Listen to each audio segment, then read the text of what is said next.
Hello friends, welcome to my YouTube channel. I am Arbaaz. तो आज हम लोग स्टार्ट करेंगे चैप्टर नंबर 5 की एक्सरसाइज 5.1 का क्वेश्चन नंबर 5, जो कि एक इम्पॉर्टेंट क्वेश्चन है और ये एग्जाम में आते हैं, इसलिए इस क्वेश्चन को आप अच्छे से ध्यान से समझिएगा। बिल्कुल आसान क्वेश्चन है, एकदम ईजी वे में मैं समझा दूंगा।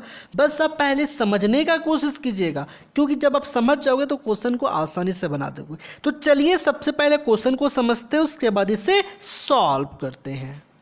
तो क्वेश्चन कह रहा है, क्वेश्चन नंबर 5 इन क्वेश्चन 4, क्वेश्चन नंबर 4। सबसे पहले क्वेश्चन नंबर 5 बनाने से पहले क्वेश्चन नंबर 4 को बना ले।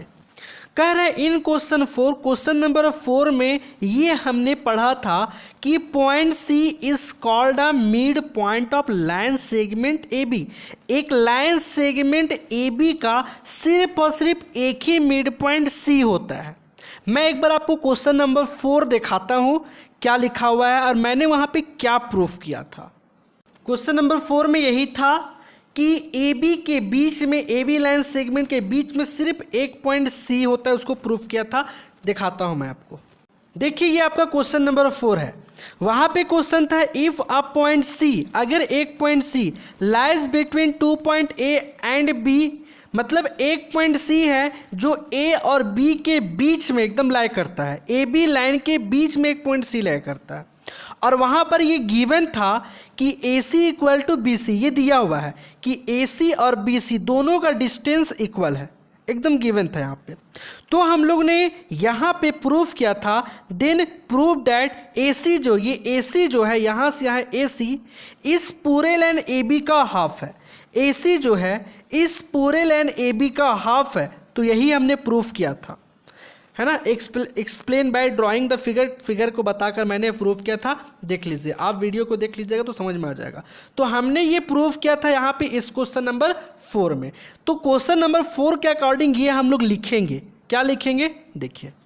तो वही क्वेश्चन नंबर 4 में था क्या कि एक ए बी लाइन सेगमेंट के बीच में एक पॉइंट सी होता है, जो मैंने प्रूफ वहाँ किया था क्या कि ए सी इस पूरे लाइन ए बी का हाफ होता है। अब हम लोग को यहाँ इस क्वेश्चन नंबर 5 में क्या प्रूफ करना है वो यहाँ देखिए। प्रूफ डैट, हम लोग को प्रूफ करना है every line segment has one, यहाँ से आपको समझना है one and only one mid point, कि कोई भी आप दुनिया का लाइन सेगमेंट लो, जैसे मैं लाइन सेगमेंट ए बी लिया, तो कह रहा है दुनिया का आप कोई भी लाइन सेगमेंट लो, उसका one and only one mid point होगा। सिर्फ और सिर्फ एक और एक ही मिड पॉइंट होगा, एक के अलावा दूसरा कोई मिड पॉइंट नहीं होगा। तो कहने का मतलब है कि एक लाइन सेगमेंट के बीच में एक ही मिड पॉइंट होगा, एकदम बीच में एक ही मिड पॉइंट होगा। ये हम लोग को प्रूफ करना है। तो प्रूफ करने के लिए हम लोग क्या करेंगे, इस ए बी लाइन सेगमेंट में एक पॉइंट सी, ये क्वेश्चन 4 का अकॉर्डिंग है, हम लोग यहाँ पे एक पॉइंट और यहाँ पे एकदम सी के एकदम नियरेस्ट एक पॉइंट डी मान लेंगे। क्यों? ताकि प्रूफ हो सके। चलिए अब प्रूफ करते हैं। तो सर मैंने यहाँ राइट करा है इन क्वेश्चन 4, क्वेश्चन 4 में ये गिवन था, given that C is the mid point of A B, कि इस पूरे ए बी लाइन का एक मिड पॉइंट C था क्वेश्चन नंबर 4 का अकॉर्डिंग। और वहाँ पे ये चीज़ गिवन था कि A C equal to B सी है। जैसे कि देखिए क्वेश्चन नंबर 4 में ए सी इक्वल टू क्या है, बी सी, क्वेश्चन नंबर 4 में है गिवन, तो वही लिखा, गिवन था क्वेश्चन नंबर 4 में। और वहाँ पे हम लोग ने ये प्रूफ किया था कि A C equal to half of A B, ये ए सी जो होता है पूरे लाइन ए बी का हाफ होता है, ये ए सी पूरे लाइन ए बी का हाफ होता है। तो क्वेश्चन नंबर 4 के अकॉर्डिंग मैंने लिखा और इसको मैं इक्वेशन 1 लेट करता हूँ। अब मैं यहाँ पे राइट करता हूँ।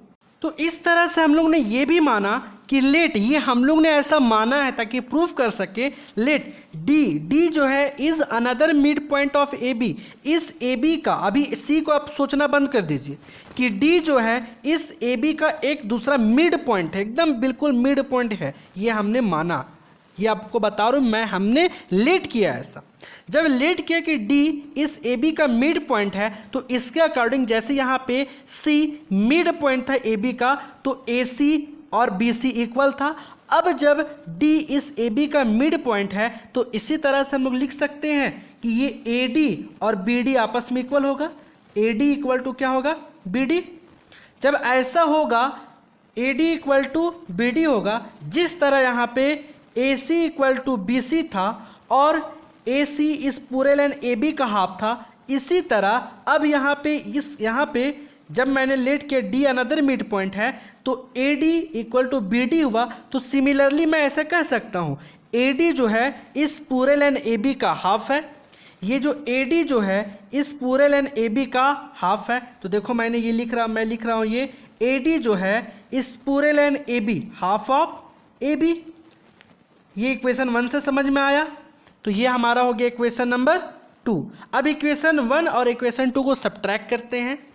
तो वही मैंने लिखा है subtracting equation 1 and 2 we get. Equation 1 और इक्वेशन 2 को सब्ट्रैक्ट करेंगे तो लेफ्ट हैंड साइड को लेफ्ट हैंड साइड के साथ में A C minus A D equal to half of A B minus half of A B.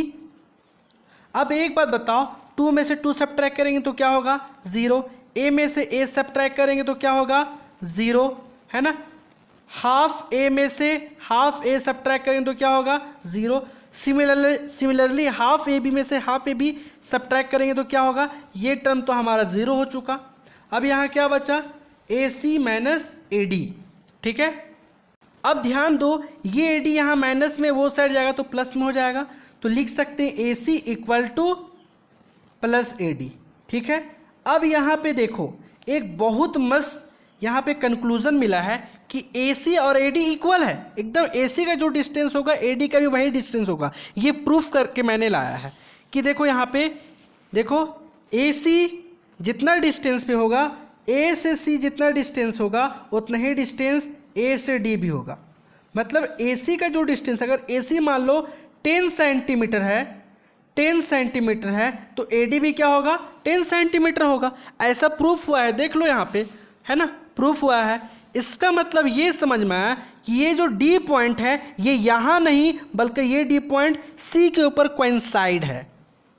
मतलब ये समझ में आया कि ए बी लाइन में जो एक डी पॉइंट यहाँ था, है ना, तो डी पॉइंट मतलब जो ए डी का डिस्टेंस है और वही ए सी का डिस्टेंस है। मतलब यहाँ पे डी था, जो ए डी था वही ए सी, डिस्टेंस एकदम सेम था। इसका मतलब ये डी पॉइंट यहाँ था वो यहाँ ना होकर बल्कि इसी के ऊपर कोइंसाइड था, है ना। डी और सी एक ही मतलब कि एक ही के ऊपर एक कोइंसाइड मतलब एक के ऊपर एक ओवरलैप कर लिए हैं। डैट मीन्स इस ए बी लाइन सेगमेंट का सिर्फ और सिर्फ एक ही मिड पॉइंट हो सकता है। तो वही हमने राइट करा है it means C and D coincide, मतलब सी और डी एक के ऊपर एक ओवरलैप कोइंसाइड कर चुके हैं। तो देयरफॉर इसलिए मैं कह सकता हूँ एवरी लाइन सेगमेंट, दुनिया का कोई भी लाइन सेगमेंट होगा, has one and only one, जिसका सिर्फ और सिर्फ एक और एक, one and only one mid point, जिसका सिर्फ और सिर्फ एक ही मिड पॉइंट होगा। आई होप ये वीडियो आपको अच्छे से समझ में आया होगा। थोड़ा वीडियो लॉन्ग हो जाता है क्योंकि मैं ज़्यादा समझाने पे फोकस करता हूँ, तो देख लीजिए आपको समझ में आ गया होगा। अगर अभी भी कहीं डॉट लग रहा हो तो प्लीज़ आप वीडियो को बैक करके फिर से देखिए। आई होप आपको ये वीडियो अच्छे से समझ में आ जाएगा। ठीक है, थैंक यू।